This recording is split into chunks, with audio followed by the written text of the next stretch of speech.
Hello students, this is online classes for class 12th business. The topic is remuneration of persons. जैसे कि हमने कल आपको समझाया था प्रिंसिपल ऑफ मैनेजमेंट में जो 6 प्रिंसिपल था individual interest to general interest, तो उसी अकॉर्डिंग ये 7 प्रिंसिपल्स है रिमुनरेशन ऑफ पर्सन्स। तो रिमुनरेशन क्या होता है? जैसे रिमुनरेशन का मतलब होता है कि एक सैलरी या वेजेस दी जाती है जो वर्कर को वर्क करने के बिहाफ पे, तो उसको बोलते हैं रिमुनरेशन। तो according to the principle employ in the organisation must be paid fairly to adequately to give them maximum satisfaction. तो कहने का मतलब ये है कि जो एम्प्लॉय ऑर्गेनाइजेशन में वर्क करता है तो उसकी जो सैलरी है या वेजेस है वो किस हिसाब से उसको पेड करी जाती है जो उससे उसका मैक्सिमम सेटिस्फैक्शन उसको मिल सके।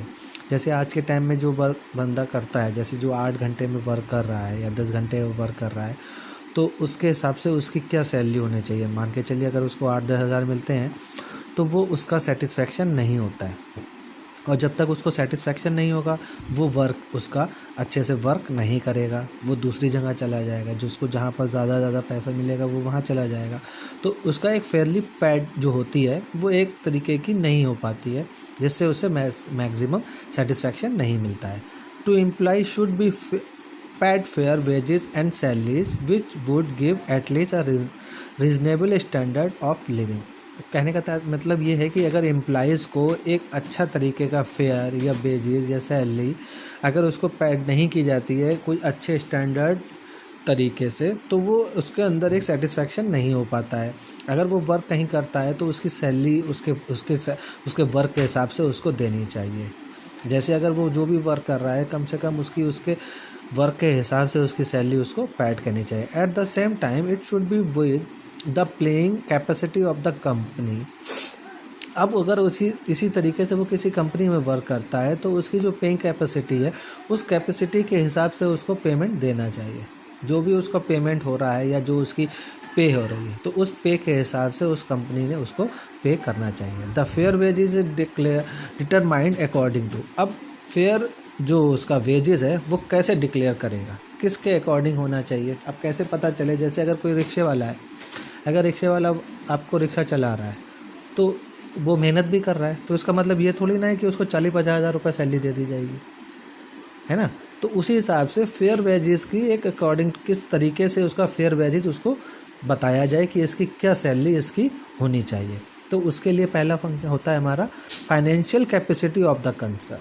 अब फाइनेंशियल कैपेसिटी का मतलब होता है कि आपकी फाइनेंशियल कैपिटल, जैसे आपकी प्रॉफिट जो है वो 40-50 हज़ार रुपये प्रॉफिट है और आपके यहाँ 15 एम्प्लॉइज़ हैं और आपने उन 15 एम्प्लॉइज़ को 15-15, 10-10 हज़ार रुपये सैलरी पर रखा हुआ है, तो जाहिर सी बात है आपको लॉस हो जाएगा।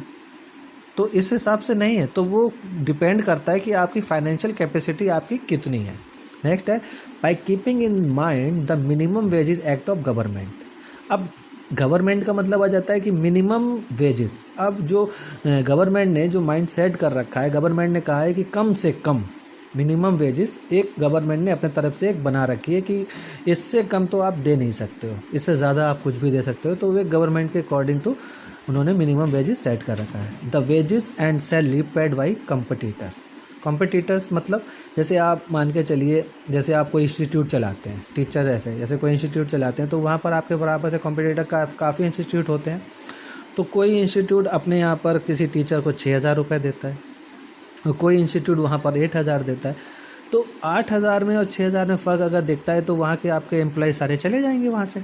अब वो तो ये सोचेंगे कि अगर नेक्स्ट जगह पर सही मिल रहा है तो वहाँ से चलेंगे, तो उसमें लॉस तो नहीं होता है, लेकिन आपका जो कॉम्पिटिटर होता है वो छूट जाता है, उसमें वर्क ख़त्म हो जाता है। तो इसका मतलब हो जाता है the wages of salary and paid by the competitor. तो कॉम्पिटिटर के हिसाब से आपकी वेजेस सैलरी कम हो जाती है। Thank you for watching.